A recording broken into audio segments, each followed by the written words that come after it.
Meu nome é Renata Figueiredo e tenho quase 70 anos. Faz mais de 2 décadas que deixei a polícia, mas existe um caso que nunca consegui esquecer. Esse caso foi o motivo pelo qual larguei tudo e nunca mais quis saber de investigações policiais. Era começo de março de 2001, quando recebemos a ligação que mudaria minha vida para sempre. 3 irmãos tinham desaparecido, 2 rapazes, um de 24 e outro de 22 anos, e uma garota de apenas 18 anos. A família estava em total desespero quando chegou à delegacia naquela manhã de quinta-feira. Os pais contaram que os filhos saíram de casa no fim da tarde da terça-feira anterior e simplesmente não voltaram. Isso era completamente fora do normal, porque eram jovens responsáveis que sempre avisavam quando saíam, principalmente se fosse para passar a noite fora. A mãe chorava sem parar, dizendo que algo terrível havia acontecido com seus filhos. Eu tinha 15 anos de corporação naquela época. Já tinha visto muita coisa ruim, mas sempre mantive minha fé no mundo espiritual. Minha avó me criou acreditando que existem energias e forças que não conseguimos explicar totalmente. Nunca pensei que isso atrapalhasse meu trabalho como investigadora. Pelo contrário, acreditava que me dava uma visão mais ampla dos casos. A família era de gente trabalhadora e honesta. O pai era mecânico em uma oficina da periferia e a mãe costureira, atendendo clientes em casa. Os 3 filhos desaparecidos não tinham histórico de problemas com a lei, não usavam drogas, não deviam dinheiro a ninguém. Eram pessoas comuns de uma família simples que nunca havia dado trabalho à polícia. Começamos as buscas imediatamente. A cidade não era muito grande, tinha cerca de 40 mil habitantes na época, então praticamente todos se conheciam, pelo menos de vista. Isso ajudava a rastrear os passos das pessoas, mas também tornava ainda mais preocupante quando alguém desaparecia sem deixar rastro. Durante 2 dias inteiros procuramos em todos os lugares. Meu parceiro, o sargento Cavalcante, e eu interrogamos amigos, parentes e vizinhos que conseguimos localizar. Conferimos hospitais da região, delegacias das cidades próximas e até o IML da capital do estado. Vasculhamos cada canto da cidade, cada lugar que os irmãos frequentavam nos últimos meses. Cavalcante era cético por natureza. Não acreditava em nada que não pudesse ver ou tocar com as próprias mãos. Sempre fazia piada das minhas crenças espirituais, mas era um excelente investigador e eu confiava nele totalmente. Nossa parceria funcionava bem. Ele cuidava dos aspectos mais técnicos e racionais, enquanto eu prestava atenção em detalhes que, às vezes, pareciam irrelevantes. Os amigos dos irmãos confirmaram que eles estavam normais nos últimos dias, sem demonstrarem preocupação ou medo. Não tinham brigas pendentes, não estavam envolvidos em dívidas, problemas amorosos ou qualquer outro tipo de situação complicada. O mais velho trabalhava na construção civil, o do meio ajudava o pai na oficina e a garota estava terminando o ensino médio. Vidas comuns, previsíveis. Também falamos com os professores da escola da menina. Todos disseram a mesma coisa.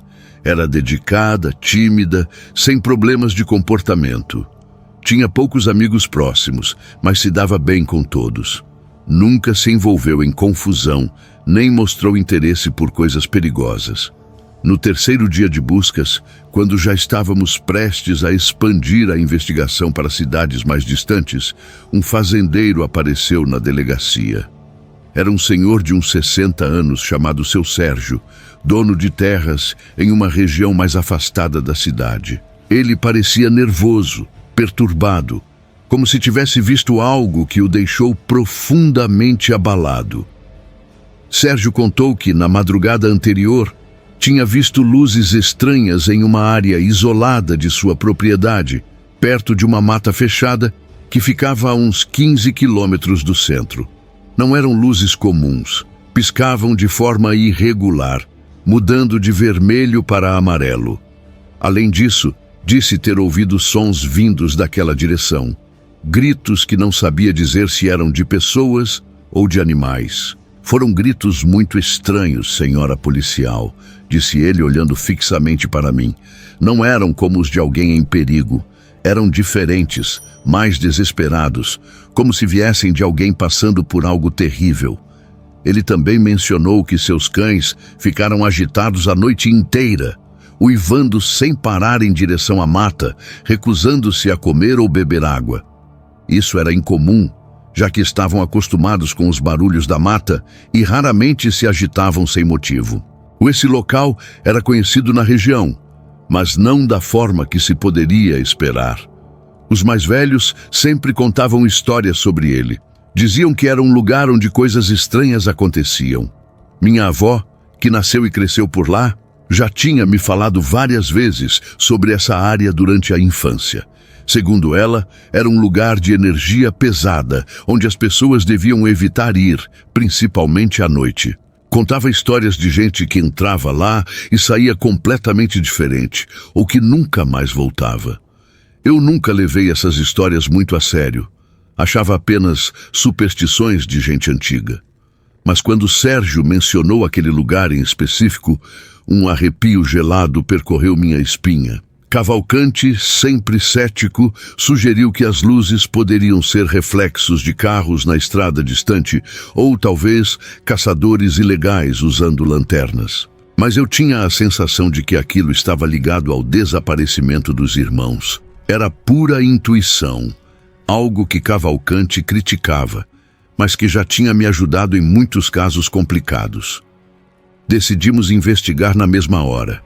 Além de Cavalcante e eu, levamos mais 2 policiais jovens, ainda sem muita experiência, mas dispostos a ajudar. Preparamos o equipamento básico e partimos rumo à propriedade de Sérgio, ainda à tarde. O fazendeiro nos guiou com sua velha caminhonete até a entrada da mata. O caminho era difícil, cheio de buracos e pedras soltas, e quanto mais nos afastávamos da estrada principal, mais selvagem e isolado ficava o cenário. Era um lugar que claramente não recebia visitas. A vegetação tomava conta das trilhas e havia árvores caídas que pareciam estar ali há anos. Quando chegamos ao ponto em que precisaríamos seguir a pé, já era fim de tarde. O sol se punha, criando sombras longas entre as árvores. Sérgio se ofereceu para nos acompanhar até a entrada, mas disse que não entraria de jeito nenhum. Tenho 70 anos e nunca pisei nesse local, falou ele fazendo o sinal da cruz. Meu pai me ensinou a respeitar esse lugar e vou respeitá-lo até o fim da vida. Foi quando entramos na trilha que levava ao interior do bosque que senti a primeira mudança na atmosfera. O ar parecia mais denso, mais frio, apesar do calor do dia, e o silêncio absoluto me chamou a atenção de imediato. Não havia grilos, pássaros, nem o som do vento. Cavalcante comentou sobre isso, dizendo nunca tinha visto uma mata virgem tão silenciosa naquele horário. Os 2 policiais jovens estavam inquietos, olhando por cima do ombro o tempo todo, como se esperassem que algo surgisse de repente entre as árvores. Caminhamos cerca de 20 minutos por uma trilha mal definida, cercada de árvores antigas e altas que bloqueavam quase toda a luz do sol. O chão estava coberto por uma espessa camada de folhas secas que estalavam a cada passo. Esse era praticamente o único som durante a caminhada. De vez em quando, Cavalcante parava e ficava em silêncio, como se tentasse ouvir algo. Perguntei o que ele procurava e ele respondeu que tinha a impressão de que estávamos sendo seguidos, mas sempre que olhava para trás só via árvores e sombras. Até que avistamos uma pequena clareira à frente e percebemos que estávamos chegando a algum lugar. No centro da clareira havia uma construção antiga e pequena, uma cabana de madeira que parecia abandonada há anos. O telhado estava parcialmente caído, as paredes cobertas de musgo, cipós e a porta entreaberta balançava levemente com uma brisa que não sentíamos. Foi quando nos aproximamos da cabana que encontramos algo que mudaria nossas vidas para sempre. Do lado de fora, deitado no chão batido, estava o corpo do irmão mais velho. A cena era perturbadora de uma forma que eu nunca tinha visto em 15 anos de carreira policial. Ele estava deitado de barriga para cima, braços completamente abertos, formando uma cruz perfeita, pernas retas e juntas. Não parecia uma posição natural. Era como se alguém tivesse colocado o corpo daquela forma de propósito. Ao redor dele, espalhados de maneira nada acidental, havia ossos de animais, pareciam de cães ou outros do mesmo porte, todos limpos e esbranquiçados pelo tempo. Alguns estavam organizados em pequenos círculos, outros em linhas retas, apontando para diferentes direções. Era como se fizessem parte de um desenho maior, que não conseguíamos compreender. Cavalcante se aproximou primeiro para verificar sinais vitais, seguindo o protocolo, mas já era evidente que o rapaz estava morto havia algum tempo. O corpo não apresentava sinais de decomposição avançada, o que indicava que a morte tinha ocorrido recentemente, provavelmente na noite anterior, quando Sérgio viu as luzes estranhas. O que mais me marcou foi a expressão no rosto do jovem. Seus olhos estavam bem abertos, fixos no céu, com uma expressão de terror absoluto que me gelou os ossos. A boca aberta parecia congelada em um grito. Era o tipo de expressão de quem viu algo além do pior pesadelo. Não havia ferimentos externos óbvios, nenhuma marca de facada, tiro ou pancada. Também não havia sinais de luta no local. O chão estava relativamente intacto, sem pegadas ou marcas de confronto. Enquanto Cavalcante examinava o corpo do lado de fora, eu me dirigia à cabana. A porta estava entreaberta, rangendo levemente com um vento que não podíamos sentir. Empurrei a porta completamente, e o que vi lá dentro me fez engolir seco e dar um passo para trás. Instintivamente, meus olhos se fixaram no centro da construção. O segundo irmão estava ajoelhado dentro de um círculo perfeito feito de sal grosso. Era um círculo impressionantemente preciso, como se tivesse sido desenhado com um compasso. Suas mãos estavam posicionadas como se estivesse rezando, mas o rosto estava inclinado para baixo com a testa tocando o chão de terra batida. A pele do rosto tinha uma coloração escura, quase negra, totalmente diferente do tom natural de sua pele. Era como se tivesse sido queimada de dentro para fora ou passado por algum processo químico que eu não conseguia identificar. Nunca tinha visto nada parecido em todos os meus anos como investigadora. O mais perturbador era que o sal do círculo estava completamente intacto. Cada grão parecia estar exatamente no lugar onde fora colocado. Não havia pegadas, marcas de joelhos ou qualquer indício de como ele tinha chegado ao centro sem perturbar o círculo. Era fisicamente impossível, mas ele estava ali diante de mim. Dentro da cabana, espalhados pelo chão de madeira podre, havia vários objetos estranhos que claramente não pertenciam àquele lugar abandonado. Velas pretas, completamente derretidas com a cera espalhada pelo chão, formando poças escuras, pedaços de papel queimado que ainda preservavam algumas palavras escritas à mão, mas já muito danificados para serem lidos. Também havia uma garrafa de vidro quebrada com restos de água ainda visíveis no fundo. Uma bússola antiga de metal enferrujado que parecia muito velha, possivelmente de origem europeia.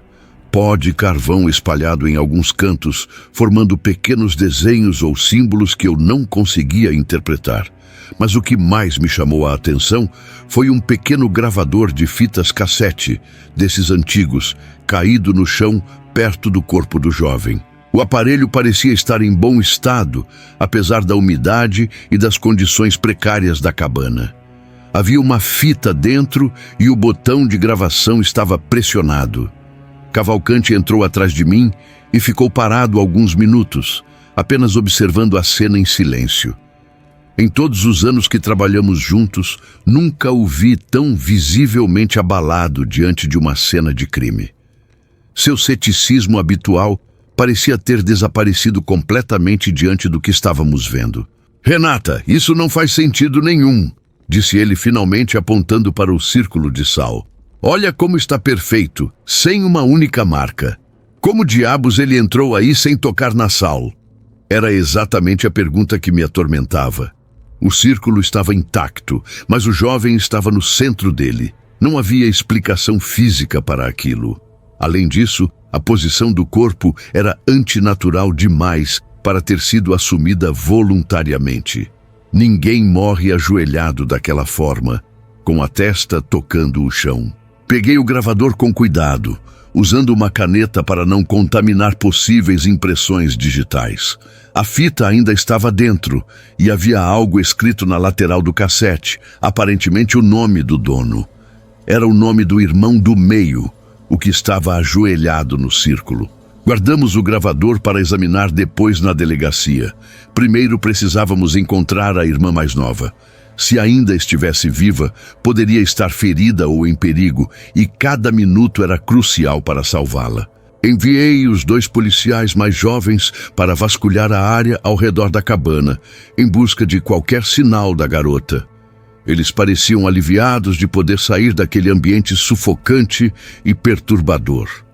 Enquanto isso, Cavalcante e eu continuamos examinando a cena, tentando encontrar mais pistas sobre o que havia acontecido ali. Foi quando começamos a ouvir os primeiros sons vindos da mata adentro. Eram gritos desesperados, agudos, que não pareciam completamente humanos. Vinham de várias direções ao mesmo tempo, às vezes mais próximos, às vezes distantes, como se quem gritava se movesse rapidamente entre as árvores. Cavalcante sacou a arma instintivamente e eu fiz o mesmo. Os gritos eram perturbadores, carregados de um desespero que ia além do medo comum. Pareciam vir de alguém que tinha perdido completamente a sanidade ou de um animal ferido e apavorado. "Ali!"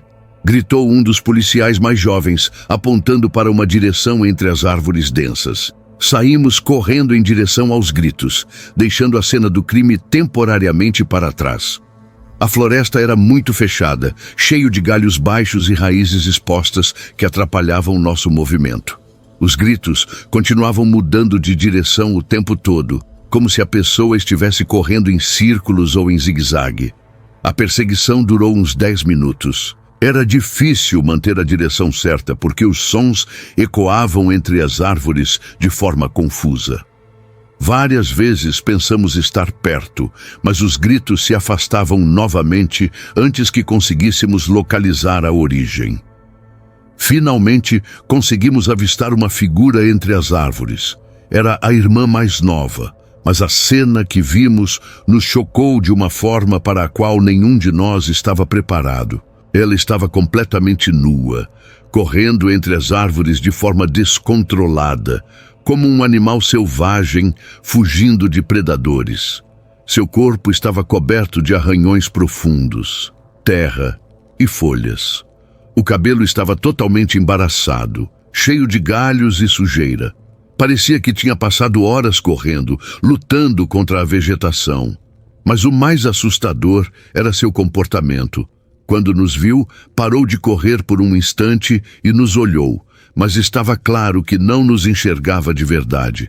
Seus olhos estavam completamente vidrados, sem foco, como se vissem algo totalmente diferente do que estava à sua frente. Começou a gritar ainda mais alto ao perceber nossa presença. Não eram palavras, eram sons incompreensíveis, guturais, como se tivesse perdido totalmente a capacidade de comunicação humana. Era como ouvir os gritos de um animal selvagem e desesperado. "Calma, garota", tentei dizer, me aproximando devagar com as mãos levantadas. "Somos policiais, viemos te ajudar. Você está segura agora." Mas claramente ela não entendia nada do que eu dizia. Na verdade, parecia nem processar que éramos seres humanos. Olhava-nos através, como se estivesse vendo algo completamente diferente no nosso lugar. Cavalcante tentou se aproximar por outro ângulo, movendo-se devagar para não assustá-la mais. Mas assim que percebeu o movimento, ela saiu correndo de novo, desta vez para uma parte ainda mais densa. Tivemos que correr atrás dela por mais alguns minutos, coordenando nossos movimentos para cercá-la sem machucá-la. Mesmo assim, Quando finalmente conseguimos nos posicionar ao seu redor, foi uma verdadeira luta para contê-la. Para uma garota de 18 anos, aparentemente frágil, ela demonstrava uma força totalmente desproporcional. Se debatia com uma violência impressionante, tentando morder, arranhar e chutar qualquer um que se aproximasse. Era literalmente como tentar dominar um animal selvagem lutando pela própria vida. Foram necessários os 4 policiais para conseguir contê-la. Ela continuava emitindo aqueles sons estranhos o tempo todo, alternando entre gritos agudos e ruídos graves, quase como rosnados. Era impossível estabelecer qualquer tipo de comunicação com ela. Estava completamente desconectada da realidade. Conseguimos cobri-la com um cobertor e levá-la até onde estavam os veículos. Durante todo o trajeto de volta à cidade, ela permaneceu agitada, alternando entre momentos de silêncio absoluto, em que ficava imóvel como uma estátua com os olhos fixos no nada, e explosões súbitas de agressividade, tentando quebrar tudo o que alcançava. Levamos a jovem diretamente para o hospital municipal. O médico de plantão, Dr. Vasconcelos, ficou visivelmente perturbado ao ver o estado dela. Diz que nunca tinha visto um surto psicótico tão severo, principalmente em alguém tão jovem e sem histórico de problemas mentais. Os pais, que havíamos chamado ao hospital, ficaram desesperados ao encontrar a filha naquela condição. A mãe chorava compulsivamente, perguntando o que havia acontecido com sua menina. O pai permaneceu em silêncio, olhando para a filha como se não conseguisse acreditar que era a mesma pessoa. O Dr. Vasconcelos confirmou o que já suspeitávamos. Os pais nunca haviam notado qualquer sinal de instabilidade mental na filha. Sempre fora uma jovem normal, tímida, sem problemas de comportamento. Nunca demonstrou interesse por drogas, álcool ou qualquer atividade que justificasse aquele estado. Enquanto a garota permanecia no hospital, sob sedação e observação intensiva, voltamos à delegacia para processar as evidências e tentar entender o que diabos tinha acontecido naquele bosque. Era o momento de começarmos a formular teorias sobre os crimes. Na delegacia, Cavalcante e eu nos sentamos para analisar a cena encontrada e elaborar algumas hipóteses sobre o que poderia ter acontecido com os 3 irmãos. Era um caso completamente diferente de tudo o que já tínhamos investigado e, sinceramente, não sabíamos nem por onde começar. A primeira teoria que surgiu foi a mais óbvia: envolvimento com tráfico de drogas. Mesmo sem histórico criminal, cogitamos que os irmãos poderiam ter se relacionado com algum criminoso da região, talvez em uma tentativa de comprar ou vender alguma substância ilícita. A área onde foram encontrados era isolada, longe de olhares curiosos, um local perfeito para esse tipo de transação. A segunda teoria era ainda mais perturbadora. Talvez a irmã mais nova tivesse sofrido um surto psicótico e atacado os 2 irmãos. Já havíamos visto casos de pessoas aparentemente normais que, de repente, tinham colapsos mentais e cometiam atrocidades contra familiares. Pode ser que ela tenha desenvolvido algum tipo de esquizofrenia súbita, sugeriu Cavalcante. Às vezes, essas doenças se manifestam de forma violenta, especialmente em jovens. Era uma possibilidade que não podíamos descartar, já que o estado em que encontramos a garota, desconectada da realidade, agressiva, incapaz de se comunicar, era consistente com um surto psicótico severo. E sabíamos que pessoas em surto podem desenvolver uma força física desproporcional. Mas essa teoria também tinha falhas graves. A garota era pequena e aparentemente frágil, enquanto os irmãos eram homens adultos, fortes, que trabalhavam em atividades pesadas. Seria extremamente difícil, quase impossível, ela dominar os 2 sozinha, mesmo em surto. Além disso, não havia evidências de luta prolongada na cena. Se ela tivesse atacado os irmãos, esperaríamos encontrar sinais claros de resistência, objetos quebrados, marcas de sangue espalhadas. Mas a cena era organizada em excesso, quase ritualística, para ser resultado de um ataque descontrolado. O Dr. Vasconcelos também nos deu informações que contrariavam essa hipótese. Após examinar a jovem detalhadamente, afirmou que não havia sinais de que ela tivesse participado de luta física. Não tinha ferimentos nas mãos, nem sangue sob as unhas, nenhuma marca que indicasse confronto direto. Os arranhões e feridas em seu corpo eram consistentes com alguém que correu desesperadamente pela mata, explicou o médico. Causados por galhos, espinhos, quedas. Nada que sugerisse ataque a outras pessoas. Com nossas duas principais teorias praticamente descartadas, Cavalcante e eu, nos vimos em uma situação muito desconfortável. Tínhamos uma cena de crime bizarra, 2 corpos sem causa de morte aparente, uma sobrevivente em estado mental completamente destruído e nenhuma explicação lógica para o ocorrido. Foi então que decidimos examinar com mais atenção os objetos encontrados na cabana, especialmente o gravador antigo. Talvez houvesse alguma pista registrada que nos ajudasse a entender os eventos daquela noite. Coloquei a fita no equipamento de som da delegacia e apertei play. Cavalcante estava cético. Achava que provavelmente era só música ou gravações pessoais dos jovens. Nada que esclarecesse o caso. Mas eu tinha o pressentimento de que aquela fita continha informações importantes. Quando a gravação começou, percebi imediatamente que não era música. Era a voz do irmão do meio falando em tom baixo, como se não quisesse ser ouvido por alguém. Ele narrava os eventos em tempo real, descrevendo preparativos para algo que chamava de ritual.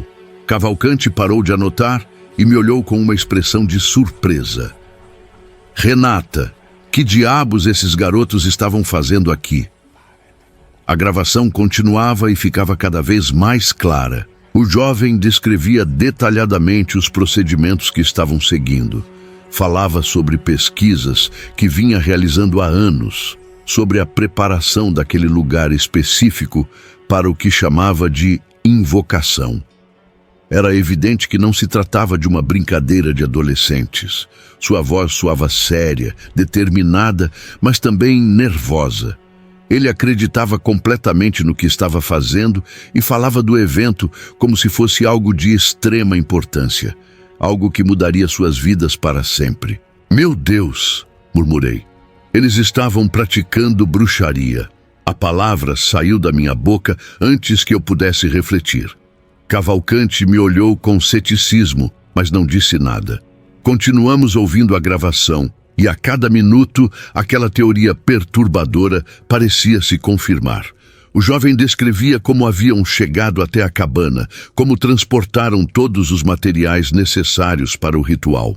Mencionava círculos de proteção, invocações de entidades, procedimentos específicos que cada um deveria seguir. Falava sobre anos de preparação, sobre livros que havia estudado, sobre a crença de que estavam prestes a entrar em contato com forças sobrenaturais. Tudo começava a fazer sentido de uma forma perturbadora. Os objetos estranhos espalhados pela cabana, as velas pretas, o sal, o pó de carvão, a bússola antiga, não eram lixo abandonado. Eram ferramentas usadas em práticas de bruxaria. A posição dos corpos, os símbolos desenhados com ossos de animais, o círculo de sal intacto, tudo era parte de algum tipo de ritual esotérico. Cavalcante estava visivelmente incomodado com aquela descoberta. Seu ceticismo natural estava sendo confrontado com evidências que não conseguia explicar racionalmente. Renata, você realmente acredita que esses jovens conseguiram invocar alguma coisa? Eu não sabia como responder. Minha criação sempre me fez acreditar que existem forças espirituais no mundo, mas eu nunca havia enfrentado uma situação em que essa crença colidisse diretamente com meu trabalho como investigadora. Era um território completamente novo e assustador. A gravação seguia, e o tom de voz do jovem começava a mudar conforme os eventos progrediam. No início parecia confiante, até animado com o que estavam fazendo. Mas depois de um tempo, a voz se tornava trêmula, insegura. Era como se começasse a perceber que tinha se metido em algo muito maior do que imaginava. Ouvimos a voz do irmão mais velho ao fundo, dando instruções sobre como posicionar as velas e onde espalhar o pó de carvão. Ele parecia ser o líder do grupo, o que mais entendia sobre os procedimentos. A voz da irmã também aparecia de vez em quando, sempre concordando com os irmãos, mostrando-se tão envolvida quanto eles. Eles realmente acreditavam nessa loucura, disse Cavalcante balançando a cabeça. 3 jovens inteligentes de boa família se meteram nessa porcaria de bruxaria e... Ele não terminou a frase, mas eu sabia o que estava pensando. E se eles realmente tivessem conseguido invocar algo? E se as forças que tentaram contatar fossem reais e perigosas? A gravação descrevia como haviam dividido as funções. O irmão mais velho ficaria no centro do círculo principal para conduzir a invocação. O do meio permaneceria em um círculo menor de proteção, anotando tudo o que acontecesse, e a garota ficaria em outro círculo, observando e auxiliando quando necessário. Tudo se encaixava perfeitamente com a cena que encontramos. O círculo de sal intacto no centro da cabana, os restos das velas queimadas, o pó de carvão espalhado nos cantos. Eles haviam seguido à risca algum tipo de roteiro que encontraram em livros ou pesquisas sobre ocultismo. Mas então, a gravação tomou um rumo completamente diferente e muito mais perturbador. Depois de aproximadamente 40 minutos de preparativos detalhados, ouvimos o momento em que finalmente começaram o que chamavam de invocação. A voz do irmão mais velho ao fundo começou a recitar palavras em latim, ou pelo menos parecia. O jovem que gravava continuava narrando, mas agora sua voz estava claramente nervosa. Algo está errado, dizia ele na gravação. Reinaldo está agindo de forma muito estranha. Não responde quando o chamamos pelo nome. Ouvimos sons estranhos ao fundo da gravação, gemidos profundos, respiração pesada e irregular, como se alguém tivesse extrema dificuldade para respirar. A voz da garota surgia de vez em quando, preocupada, perguntando se estava tudo bem, se não deveriam parar. Não podemos parar agora, respondia o jovem que gravava, mas sua voz traía o medo que sentia. Ele dizia que se tivesse começado, teriam que terminar, ou seria perigoso para todos. Cavalcante e eu nos olhamos. Era óbvio que algo tinha dado muito errado durante aquele ritual de bruxaria, mas ainda não conseguíamos entender exatamente o que havia acontecido na cabana. Foi então que ouvimos o primeiro som, que realmente me fez sentir um frio na espinha percorrendo toda a coluna. Era a voz do irmão mais velho, mas estava completamente diferente da que tínhamos ouvido antes, mais grave, distorcida, como se fosse uma pessoa totalmente diferente falando através da sua boca.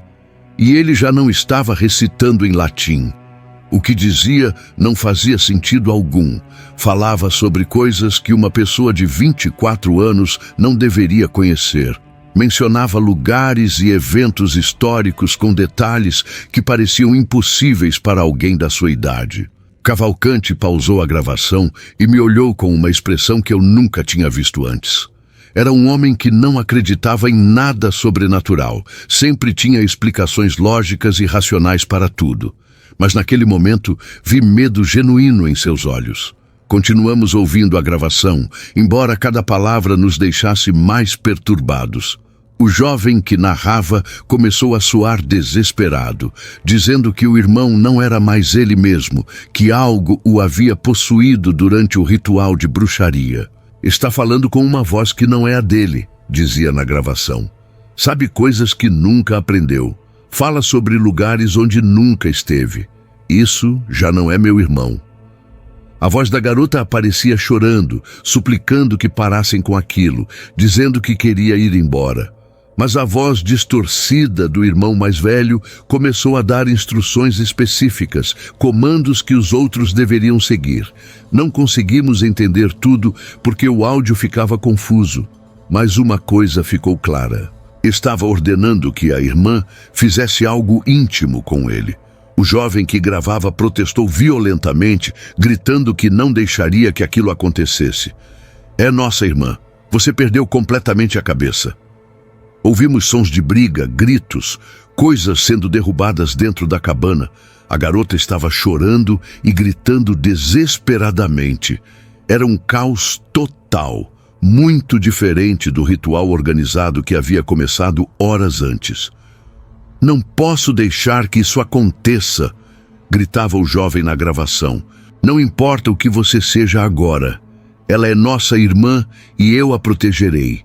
Mas de forma bizarra, depois de alguns minutos de confusão, ouvimos a voz da garota mudando completamente de tom. Já não estava chorando ou protestando. Soava mais adulta, mais decidida, como se tivesse cedido ao que o irmão possuído estava pedindo. O jovem que gravava saiu da cabana nesse momento. Ouvimos seus passos se afastando. Estava claramente perturbado e confuso com o que acontecia. Durante vários minutos, só pudemos ouvir sons abafados vindos de dentro da cabana. Vozes baixas, movimentos, coisas que preferíamos não imaginar. Cavalcante estava visivelmente desconfortável ouvindo essa parte da gravação. Renata, isso está ficando pesado demais. Talvez devêssemos parar aqui e chamar alguém especializado para analisar essa fita. Mas eu sentia que precisávamos ouvir tudo para entender completamente o que havia ocorrido. Quando o jovem voltou a entrar na cabana, tudo havia mudado. Sua voz na gravação estava completamente desesperada. Pedia desculpas repetidamente, dizendo que tinha cometido um erro terrível. Perdão, Deus, perdão, repetia várias vezes. Deixei que isso acontecesse. Cometi uma monstruosidade. Como pude permitir isso? A gravação começou a ficar mais confusa a partir desse ponto. Ouvimos a voz do irmão mais velho de novo, mas agora estava ainda mais distorcida, quase irreconhecível. E já não estava dando ordens, nem falando sobre conhecimentos antigos. Fazia sons animalescos, grunhidos, como se fosse um animal selvagem. O jovem na gravação começou a gritar que o irmão estava atacando a garota com uma violência descomunal, que havia desenvolvido uma força física impossível para um ser humano normal. Ele vai matá-la, não consegue mais se controlar. Ouvimos ruídos de luta intensa, coisas sendo quebradas, gritos de dor e desespero. A situação havia se degenerado completamente. O que começou como um ritual de bruxaria organizado transformou-se em violência pura. Vou ter que bater nele, dizia o jovem, claramente em pânico total. É a única forma de salvar nossa irmã. Não tenho escolha. Ouvimos sons de golpes repetidos, algo metálico batendo contra algo sólido, gritos de dor que foram diminuindo gradativamente até cessarem por completo. E então, um silêncio súbito e perturbador. A partir dali, só ouvimos a respiração pesada e irregular do jovem que gravava. Estava chorando, pedindo perdão repetidas vezes, falando sozinho como se tentasse processar o que acabara de fazer. Eu não queria matar meu próprio irmão, repetia entre soluços, mas ele ia matá-la. Já não era mais ele. Algo tomou posse do seu corpo durante a bruxaria. Cavalcante e eu finalmente entendemos o que havia acontecido com o irmão mais velho. Segundo a gravação, ele havia sido morto pelo irmão do meio, em uma tentativa desesperada de proteger a irmã. Isso explicava as lesões que encontramos no corpo. Eram compatíveis com golpes de objeto contundente. A gravação continuava com o jovem descrevendo como fez um círculo de sal ao redor dele e da irmã desmaiada, como ficou esperando o amanhecer para poder sair dali em segurança. Ele acreditava que o círculo de proteção os manteria a salvo de qualquer coisa que pudesse ter sido invocada durante o ritual. "Sinto que eles ainda estão aqui", dizia ele na gravação. "As coisas que chamamos não foram embora só porque o ritual deu errado." Mas então começaram a ocorrer coisas ainda mais estranhas e perturbadoras na gravação. O jovem descrevia como objetos se moviam sozinhos dentro da cabana, como ouvia vozes vindas do exterior, vozes que não eram de pessoas normais. "A caneta que estou usando explodiu na minha mão", dizia ele com a voz cada vez mais aterrorizada. "Tive que pegar outra, mas esta tem tinta vermelha e não consigo parar de escrever, como se algo estivesse controlando minha mão." Ele descrevia sons horríveis vindos da floresta ao redor da cabana, como se uma multidão estivesse lá fora chorando, gritando, lamentando. Disse que podia ver sombras se movendo entre as árvores, figuras altas e escuras que ficavam paradas observando a cabana. "Vieram pelo que fizemos", dizia na gravação. "A bruxaria funcionou, mas não como esperávamos. Abrimos alguma porta que não deveríamos ter aberto." Cavalcante estava cada vez mais pálido conforme ouvíamos a gravação. Seu ceticismo estava sendo severamente testado pelas descrições detalhadas e pela sinceridade evidente na voz do jovem. A gravação terminava de forma repentina e perturbadora. As últimas coisas que ouvimos foram o jovem dizendo que sentia como se milhares de insetos tentassem entrar em seu corpo, tentando possuí-lo da mesma forma que possuíam o irmão mais velho. "Querem me usar agora", dizia ele claramente aterrorizado. "Mas não vou deixar. Vou prender a respiração até desistirem." E então a gravação simplesmente parou. Ficamos em silêncio por vários minutos, depois que a gravação terminou, tentando processar tudo o que havíamos ouvido. Era uma quantidade enorme de informação perturbadora, e eu precisava organizar meus pensamentos antes de decidir qual seria nosso próximo passo na investigação. Cavalcante estava visivelmente afetado. Em todos os anos que trabalhamos juntos, nunca o vi tão impactado por evidências de um caso. Sua confiança habitual no método científico e nas explicações racionais havia sido severamente abalada pelo que ouvimos naquela gravação. "Renata, se esta gravação é verdadeira, então nossa teoria sobre ela atacando os irmãos estava completamente errada", disse ele finalmente. "Segundo o que ouvimos, foi o irmão do meio quem matou o mais velho para proteger a garota." "Mas e a morte do irmão do meio?", perguntei. Ele estava bem no final da gravação. "O que aconteceu depois que a fita parou de gravar?" Cavalcante balançou a cabeça, claramente confuso. "Talvez tenha sido suicídio. Talvez ele não suportou o peso psicológico de ter matado o próprio irmão, mesmo que tenha sido em legítima defesa da irmã." Era uma possibilidade que fazia sentido do ponto de vista psicológico. O jovem estava claramente traumatizado com a situação, culpando-se pelo que havia acontecido, pedindo perdão repetidamente na gravação, e a forma como foi encontrado, ajoelhado em posição de oração dentro do círculo de sal, poderia indicar que ele tirou a própria vida em um momento de desespero extremo.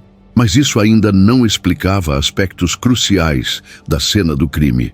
Como conseguiu entrar no círculo de sal sem perturbá-lo? Por que não havia nenhuma arma ou método óbvio de suicídio perto do corpo? E por que o rosto apresentava aquela coloração escura e anormal? Decidimos que precisávamos de mais informações.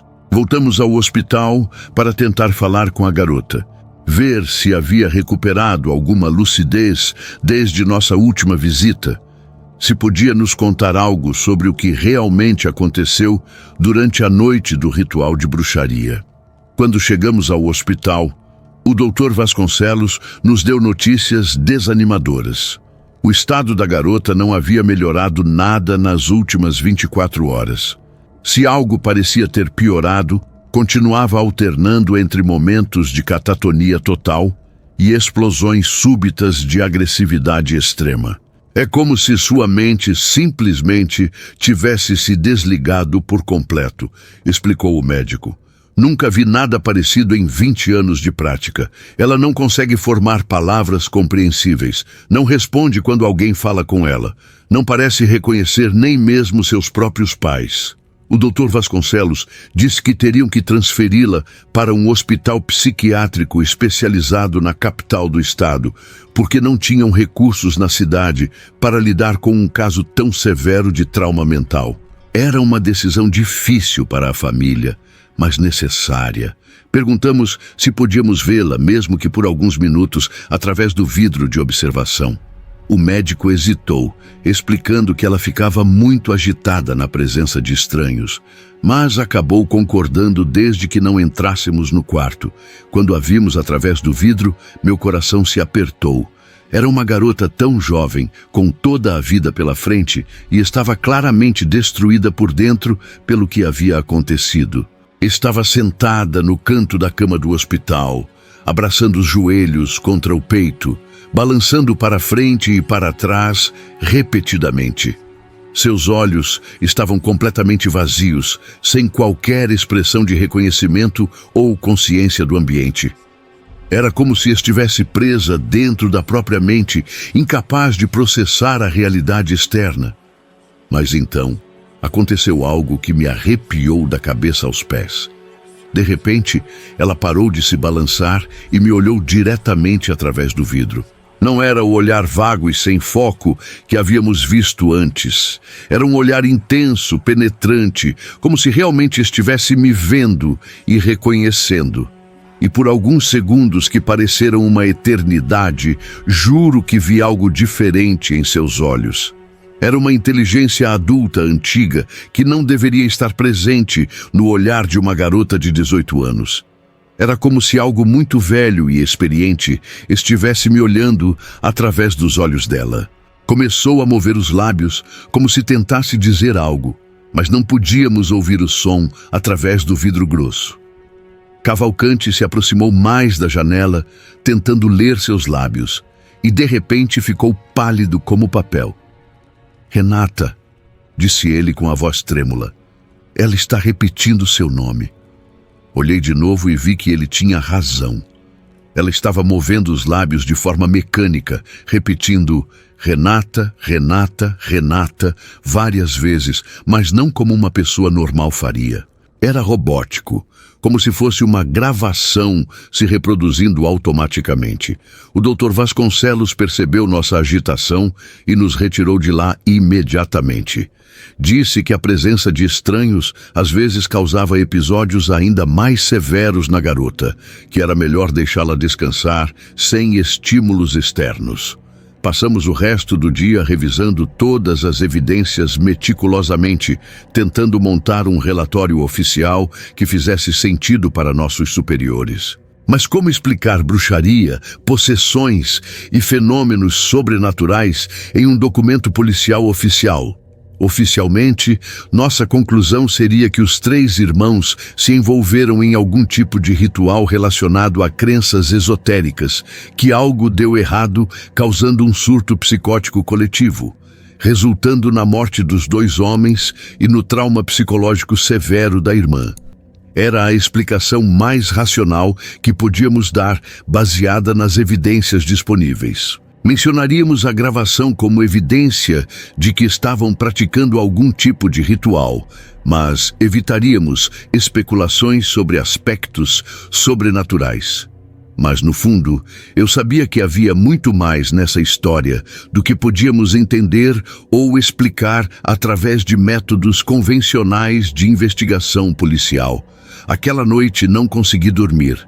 Fiquei revivendo a gravação na minha cabeça, lembrando cada detalhe da cena do crime, pensando na expressão da garota quando disse meu nome. Havia algo profundamente perturbador em tudo aquilo, que ia muito além da explicação racional que havíamos colocado no relatório. No dia seguinte, Cavalcante apareceu na delegacia com uma expressão tensa e preocupada. Alguém havia arrombado seu carro e revirado completamente o interior, mas sem roubar nada de valor. Deixaram uma mensagem, disse ele, me mostrando um papel que estava no banco do motorista. Dizia apenas: parem de investigar coisas que não entendem. Foi naquele momento crucial que tomei uma das decisões mais difíceis da minha vida. Percebi que não podíamos continuar com aquela investigação sem colocar nossas famílias em risco grave e real. E mais importante, comecei a entender que talvez estivéssemos lidando com forças que iam muito além da nossa capacidade de compreensão e enfrentamento como investigadores normais. Não era apenas medo dos aspectos humanos da situação. Era um medo profundo, visceral, de que estivéssemos nos envolvendo com coisas relacionadas à bruxaria, que poderiam nos destruir da mesma forma que destruíram os 3 irmãos naquela cabana. Decidimos arquivar discretamente toda a investigação não oficial. Escondemos as evidências em lugares seguros e diferentes, mas não tomamos nenhuma ação formal. Cavalcante pediu transferência para uma delegacia em outra cidade 2 semanas depois. Eu pedi exoneração da polícia 1 mês depois disso. Nunca mais voltei naquela mata maldita. Mudei-me para uma pequena cidade no interior, longe de tudo isso, onde trabalho como professora de crianças há mais de 20 anos. Cavalcante me liga uma vez por ano, sempre no aniversário do dia em que encontramos os corpos. Nunca falamos diretamente sobre o caso ou sobre bruxaria, mas sempre terminamos a ligação com a mesma frase carregada de significado. Fizemos o que pudemos com o que sabíamos naquela época e é verdade. Fizemos o que estava ao nosso alcance com o conhecimento, os recursos e as ferramentas que tínhamos disponíveis. Mas descobrimos da forma mais dura que existem limites muito reais para o que a polícia convencional pode investigar e enfrentar, especialmente quando se trata de forças sobrenaturais e práticas de bruxaria. Se você tem um bom palpite sobre o que realmente aconteceu, deixe nos comentários. Até o próximo vídeo. Tchau.